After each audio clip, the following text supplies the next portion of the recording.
Detail में पढ़ा है वैसे में। इलेक्ट्रिसिटी से पहले तो समझना पड़ेगा शब्द जिसको बोलते हैं चार्ज। ठीक है, चार्ज होता है। चार्ज कैसे आता है, क्यों आता है, तो पता है आंसर में। चार्ज होता क्या, चार्ज होते हैं दो तरीके के, एक होता है पॉजिटिव चार्ज, एक होता है नेगेटिव चार्ज, है ना। पॉजिटिव चार्ज जैसे हम जानते हैं, चार्ज क्या होता है, चार्ज कब आता है किसी चीज में, ये 9th क्लास में सीखा। चार्ज कब आता है, जैसे कि सोडियम है, एटॉमिक नंबर 11 है, इसको KLM में अगर बांटेंगे तो 2 और 9। अगर इसको वही तो 2 8 है, अगर ये स्टेबल होना है तो ये क्या करेगा, अपना एक ये पार्टिकल लूज कर देगा, इलेक्ट्रॉन लूज कर देगा। तो जैसे ये लूज करेगा ये क्या बन जाएगा, Na+। तो यानी कि ये इस पे आ गया चार्ज, जिनको हम आयंस भी कहते थे, है ना। तो ये चार्ज हो गया। दो तरह के चार्ज होते हैं, पॉजिटिव चार्ज और नेगेटिव। समझिए। अभी इसमें चार्जिंग के बारे में थोड़ी थोड़ी चीजें पढ़ी हैं कि चार्ज अगर एक जगह जमा हो जाए, जिसको बोलेंगे चार्ज एट रेस्ट। चार्ज को अगर मैं एक जगह रोक दूं तो उसे क्या बोलते हैं, इलेक्ट्रोस्टैट। एक जगह रुके हुए चार्ज को इलेक्ट्रोस्टैट बोलते हैं। रुकता है, बिल्कुल रुकता है, बहुत सिंपल है।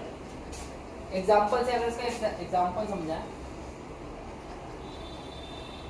ये मार्कर है, अभी ये मार्कर जो है ये ऐसे, जितना इसमें पॉजिटिव चार्ज है ऐसे, उतना ही इसमें नेगेटिव चार्ज है। समझा।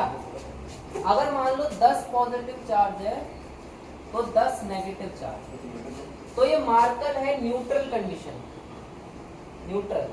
अब हमने एक छोटी सी चीज छोटी क्लास में पढ़ी है, बड़ी में भी पढ़ेंगे कि अगर मैं इसको रब करूं ऐसे सर पर, तो रब करने से क्या होता है, कुछ इसका या तो पॉजिटिव या नेगेटिव पार्ट दूसरी जगह चला जाता है, यानी कि ये हो जाता है। तब अब क्या है, अगर 10 पॉजिटिव है तो 8 नेगेटिव हो गए, तो ये बन गया अनबैलेंस्ड चार्ज। क्या हो गया, अनबैलेंस्ड चार्ज। तो ये चार्ज इसी पर तो कंटेन है, और इसी के आगे जब मैं न्यूज़पेपर या कागज के टुकड़े लेकर जाता हूँ जिसके पास सेम चार्ज है, नेगेटिव वाला, तो ये क्या करता है, कागज के टुकड़ों को अपनी तरफ अट्रैक्ट कर लेता है ना। हाँ, अपोजिट चार्ज को अट्रैक्ट कर लेता है। हाँ, सबके साथ ये होगा। तो अपोजिट चार्ज को अट्रैक्ट करता है। ये चार्ज एक जगह रुका हुआ है, इस रुके हुए चार्ज को क्या बोलते हैं, इलेक्ट्रोस्टैट। समझ गया चार्ज। लेकिन अगर इसी चार्ज को, नेचर का एक लॉ है जिसको बोलते हैं हायर टू लोअर, चीजें हमेशा अपने हायर एंड से लोअर एंड की तरफ जाती हैं, हायर कंसंट्रेशन से लोअर कंसंट्रेशन की तरफ जाती हैं। अगर यही मार्कर के दोनों तरफ मैं लगा दूं एक कंडक्टर, कंडक्टर क्या होते हैं, जो चार्जेस को फ्लो करवाते हैं, और दूसरी तरफ एक पॉइंट डालते हैं यहाँ पर, मानो इसमें इसके पास कम चार्ज है, इसके कंपैरिजन में इसके पास कम चार्ज है, तो हम नेचर का लॉ क्या कहता है कि चीजें अपने हायर एंड से कहाँ जाएंगी, यानी कि ये जो रुका हुआ चार्ज है वो क्या करने लग जाएगा, फ्लो करने लग जाएगा। तो फिर अगर इसी बीच में पकड़े तो फ्लो होगा। हाँ, तभी तो हमें हमारे थ्रू फ्लो करेगा। कंडक्टर इसलिए मैंने बोला, ये कंडक्टर कोई भी हो सकता है, तारे हो सकते हैं, बिजली हो सकते हैं, इंसान हो सकता है, पेड़ हो सकता है, कोई भी कंडक्टर। कंडक्टर कौन, जो अपने अंदर आयंस को कैरी करता है। ठीक है, यानी कि ये रुका हुआ चार्ज चलने लगा। जब चार्ज मूव करने लगता है उसी को बोलते हैं करंट। तो इसी को क्या है, moving charge is called electric current. समझ गया, सिंपल। अगर चार्ज मूव करने लगता है उसी को क्या बोलते हैं, इलेक्ट्रिक करंट। तो जब मैं बोलता हूँ कि इसमें करंट आ रहा है, करंट आने का मतलब चार्ज मूव कर रहा है। लेकिन जो एक सेल है, बैटरी है, उसमें चार्ज रुका हुआ रहता है, तो वो कैसा हुआ, इलेक्ट्रॉन। समझा, ये डिफरेंस होता है। तो तेरे को चार्ज समझ में आ गया, moving charge is called electric current. तो करंट हमें समझना है पहले, इतना आ गया। अब आगे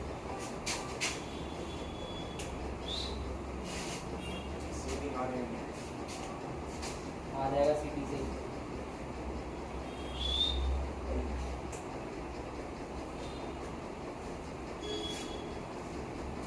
इतना समझ आ गया चार्ज से।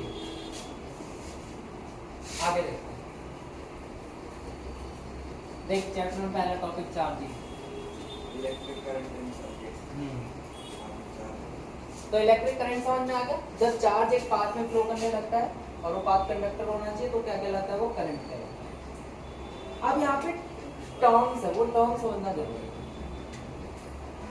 करंट क्या होता है, इलेक्ट्रिक करंट। अरे वाह, क्या बात है।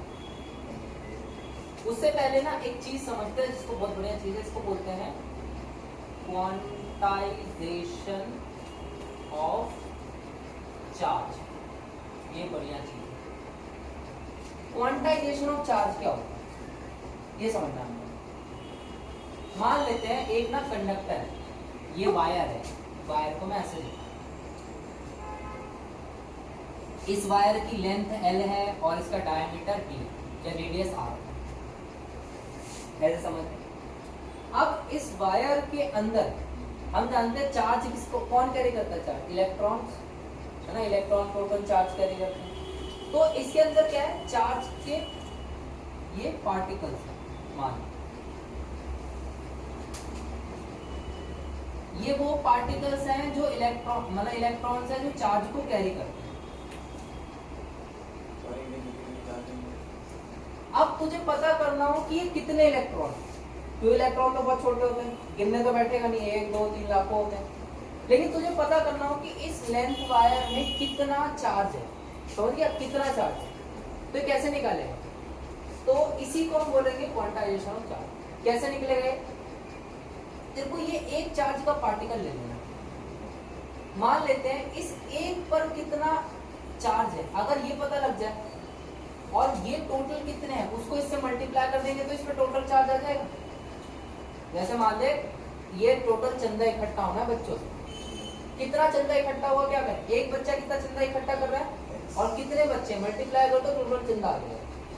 तो एक पार्टिकल कितना चार्ज कैरी कर रहा है वो निकाल लो और जितने पार्टिकल है उससे मल्टीप्लाई कर दो, आपका क्या आ जाएगा, टोटल चार्ज आ जाएगा। और कोई पार्टिकल जैसे नहीं देखा आगे बता रहे, बहुत सिंपल चीज।